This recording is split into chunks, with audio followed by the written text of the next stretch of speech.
Pessoas, com licença, antes de mais nada, é preciso dizer aos senhores que é um prazer inenarrável estar aqui na presença de todos vocês em mais um dia de estudos.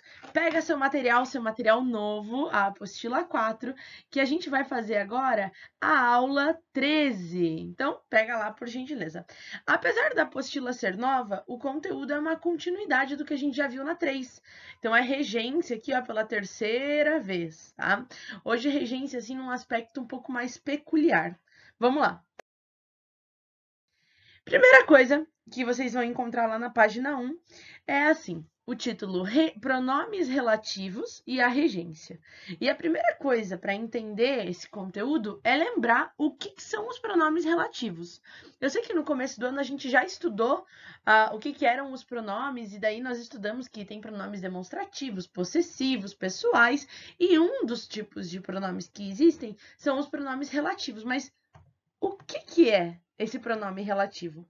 Numa definição bem direta, é um tipo de conectivo que relaciona duas orações. Relativo porque ele relaciona, ele cria relação. Peraí, então eu posso dizer que, por exemplo, o pronome relativo, ele é o responsável pela coesão, né? Ele também é um dos elementos responsáveis pela coesão dentro de um texto, por exemplo. Relaciona duas orações, retomando o sentido de seu termo. Olha só, aqui eu tenho duas ideias que elas estão apresentadas separadas, mas compõem o mesmo pensamento. Então, a primeira ideia é que ele comprou um carro. Ele comprou um carro. E agora eu quero fazer um comentário do carro. O carro só dava defeito. Para eu juntar essas duas frases, eu provavelmente, se não conhecesse os pronomes relativos, eu teria um problema de repetição, porque eu ia repetir carro e carro duas vezes. Ele comprou um carro e o carro só dava defeito. Para que essa repetição não aconteça e seu texto fique pobre, a gente fala assim: ele comprou um carro que só dava defeito. Esse que, além de criar uma relação entre as orações, ele evita que eu precise repetir o termo carro. Então, o que ele é uma espécie de conector entre as orações e que evita a minha repetição, um texto muito cansativo e etc. Aqui do lado, a gente tem uma tabela, um quadrado aqui, de todos os pronomes relativos. Então, aqui então estão todos, não tem mais nenhum. Que, quem, o qual, na verdade, isso aqui até podia ficar junto, né? Eu separei entre feminino e masculino. O qual, os quais, a qual, as quais, onde, esse também, cujo, cujos, cuja, cujas, qual e quanto. Bom, qual vai ser o esquema da aula hoje? A gente vai estudar os principais desses, tá? Começando pelo que. Né? Então, em relação ao pronome que, ele é um dos mais usados, tanto que muitas vezes ele é usado de uma maneira errada nas redações. Quando a gente pega, eu digo corretor, né? Pega um texto para corrigir e tá cheio de que e aqueles ques desnecessários, a gente até fala assim: nossa, esse aluno aqui tem a síndrome do quequismo. Porque na fala oralizada, a gente usa muito que, sem perceber. Ah, que eu fui lá, que eu peguei tal coisa, daí eu encontrei ele que estava lá não sei onde. O que ele é recorrente e quase imperceptível. Só que na escrita a gente tem que tomar um cuidado muito grande na hora da utilização desse que, justamente para não beirar aí a informalidade ou até o erro gramatical mesmo. Qual é a grande questão do que, né? Uma palavrinha aí de 3 letras que causa tantos medos em vestibulandos, porque todo ano tem alguma questão sobre ele. Porque o que, ele pode servir para muito mais do que uma função só. Na verdade, tem 4 possibilidades de utilização do que. Primeira possibilidade, essa que a gente está estudando hoje. O que ele pode cumprir uma função de pronome relativo, tá? A segunda função que o que pode funcionar é como um substantivo. Então, o que pode ser um substantivo, sim, numa frase. Ele também pode trabalhar como uma conjunção ou então como uma interjeição, né, que acompanha aquelas frases exclamativas. Bom, foco hoje é essa primeira utilização do que, como pronome relativo, né? Como que eu sei se o que é pronome, substantivo, conjunção ou interjeição? Faz assim, ó. Pega a frase que você quer escrever ou a frase que está no teu exercício, né, da prova, e troca por alguma dessas possibilidades aqui, ó. O qual, os quais, a qual ou as quais. Se a troca der certo e o sentido continuar, a frase continuar fazendo sentido bem bonitinho, o que significa? O que é um pronome relativo. Beleza? Aqui é o exemplo, olha só. Ivan Lins é um cantor que sempre escuto. Vamos supor que eu não sei o que dessas 4 possibilidades é o quê? Troquei. Ivan Lins é um cantor o qual sempre escuto. Continuou fazendo sentido? Sim. Então, esse que, de fato, é um pronome relativo. Beleza? Olha lá. O que é pronome relativo quando retoma o sentido do seu antecedente, tá? Então, nesse caso aqui, ó, o qual retomava a ideia de cantor, tá? Quando o seu antecedente for um nome, um substantivo, cantor é um nome, e pode ser trocado por um outro pronome relativo, que aqui no caso é o qual, a qual, os quais ou as quais. Por isso, inclusive, que eu coloquei aqui em cima um sinal de igual. Quando o que puder ser trocado por o qual, a qual, os quais, beleza, pronome de relativo e boa. Só que tem um problema. Quando a gente usa muito que num texto, numa redação, ou até para análise de exercício, ele pode gerar ambiguidade. Um conteúdo que a gente vê lá no 7º ano do fundamental e nunca mais abandona a gente, né? A ambiguidade são aquelas frases que têm duplo sentido. Então, dependendo da forma como eu uso, o meu que, ele pode sim gerar uma ambiguidade. E como que eu resolvo essa ambiguidade? Ué, trocando por um pronome relativo. Então, por exemplo, lá na apostila, no exemplo 10, diz assim, ó.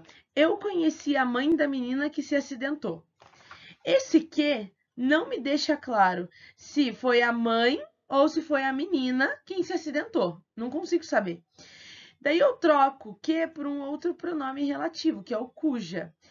Eu conheci a mãe cuja menina se acidentou. Eu conheci a mãe cuja menina se acidentou. Agora eu sei que foi a menina quem se acidentou. Então, o cuja aí, outros pronomes relativos, eles podem resolver problemas que só a utilização do que traria para o nosso texto, para a nossa frase. Beleza? Bom, segundo pronome relativo que a gente usa bastante, mas muitas vezes de uma maneira errada, é o quem. O quem, pessoal, bom, alguns já devem saber, ele é usado única e exclusivamente para se referir à pessoa, a ser humano, ou então, raras exceções, para alguma coisa personificada, um objeto personificado. Mas o essencial do uso do quem é só para pessoas. Por exemplo, olha essa frase. Esta é a professora a quem ele dedica tanto afeto. A pessoa que ele dedica tanto afeto. Então, quem só pode ser usado para pessoa. Bom, seguindo, a gente tem o qual, a qual, os quais ou as quais. Bom, vamos lá. Esses termos, eles vão nos ajudar a desfazer as ambiguidades, principalmente porque ele flexiona em gênero e em número. Então, eu consigo saber se é feminino, se é masculino, se é plural, se é singular, se eu tenho 2 elementos e eles são de gêneros diferentes, se eu uso o qual ou a qual, ele me ajuda a identificar de quem eu tô me referindo. Olha essa frase 19 aqui, ó, lá da apostila. Visitamos o museu da cidade que nos deixou impressionado. Quem nos deixou impressionado? O museu ou a cidade? Não fica claro, porque o que não responde isso. Como o museu é masculino e a cidade é feminino, se eu substituir, eu consigo saber de quem eu tô falando. Visitamos o museu da cidade, a qual nos deixou impressionado. A qual só pode ser a cidade. Ou então, visitamos o museu da cidade, o qual nos deixou impressionado. O qual só pode ser o museu, porque é a única palavra masculina que a gente tem aqui. Beleza? Então, melhor coisa é você usar pronomes como o qual, a qual, os quais ou as quais, ao invés de que na tua redação, mas lembra de fazer a concordância certa. Reparem quem você está fazendo referência. Outro, que vocês usam muito em redação e normalmente usam errado. Vamos prestar atenção para não errar mais. É o uso do onde. Olha lá. Onde é um pronome relativo que só pode ser usado único e exclusivamente para se referir a lugar. Lugar físico, espaço físico, tá? Eu não posso largar um onde lá na minha redação para falar de problema, enfim, qualquer coisa que não seja lugar. Tá errado. Olha esse exemplo aqui, ó. Fiquei hospedado num hotel onde podia ver o sol nascer e se pôr. Onde? O lugar onde eu podia ver o sol nascer e se pôr. E aqui eu organizei, na verdade eu peguei da apostila, né? Só transcrevi uma tabela de todas as possibilidades de onde. Onde, aonde e donde. Sim, existe.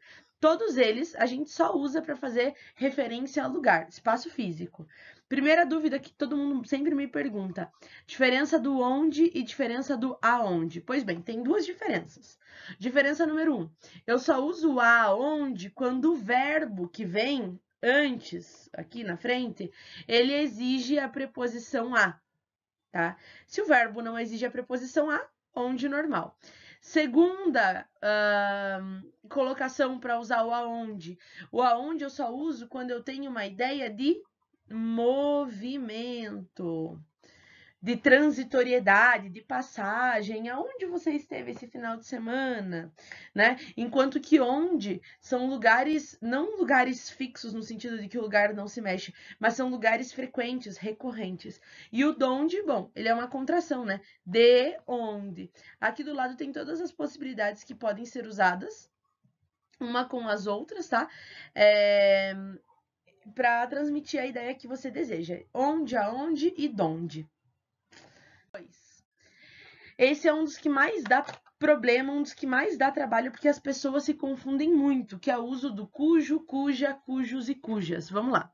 Primeiro, a gente só usa esses pronomes relativos para indicar posse, ó.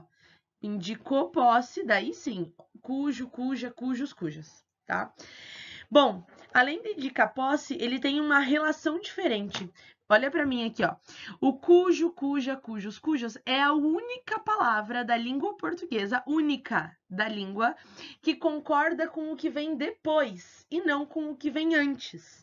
Então, olha só, eu sempre quando vou falar de posse, eu preciso dizer de quem é dono e quem é o possuído, né? De quem é a propriedade. Então, a ordem sempre funciona assim, ó. O que vem antes do cujo é o meu possuidor, sempre, e o que vem depois do cujo é a coisa possuída. Lembrando que o cuja vai sempre concordar com a coisa possuída. Então, olha lá, a observação número 2 é justamente essa, né? Concorda com o termo seguinte. Ele é o escritor cujos livros li recentemente.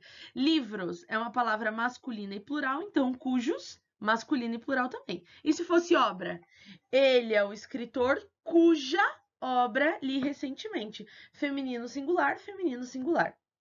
Terceiro, ele sempre deve possuir um antecedente e um consequente. Se não tiver, tá errado, tá? Ele esqueceu por cuja causa sempre lutou. Peraí. Ele esqueceu dos problemas por cuja causa sempre lutou. Tem que ter alguma coisa antes. E 4, nunca o cuja vai aceitar artigo. Jamais, jamais, jamais. Consertou a cadeira cujo encosto quebrou. Daí sim.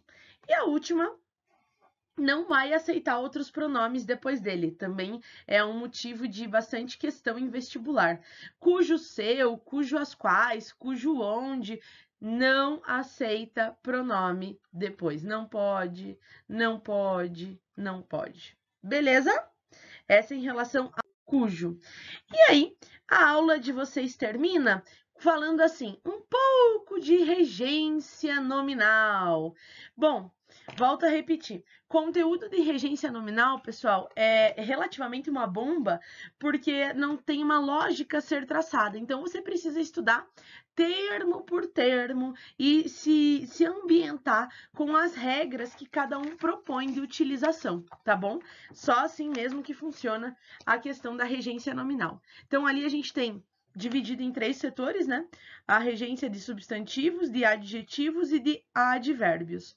Substantivo, ó, quem tem admiração a alguma coisa ou por alguma coisa. Tem aversão a algo, capacidade de fazer algo ou capacidade para realizar alguma coisa. Toda vez que aparecem duas ou até três conjunções, quatro, satisfeito com, satisfeito de, satisfeito em, satisfeito por, é porque as quatro formas estão certas. O que vai depender é a ideia que você pretende transmitir ao utilizar essa regência com a palavra, seja substantivo, adjetivo ou advérbio, que você deseja. Bom, essa aula é bem curta mesmo, porque ela é uma espécie de retomada, gancho e, tipo, explicando coisas que talvez não tenham ficado muito claras. A questão de compreensão em relação aos pronomes relativos é importantíssima, tá? Importantíssima.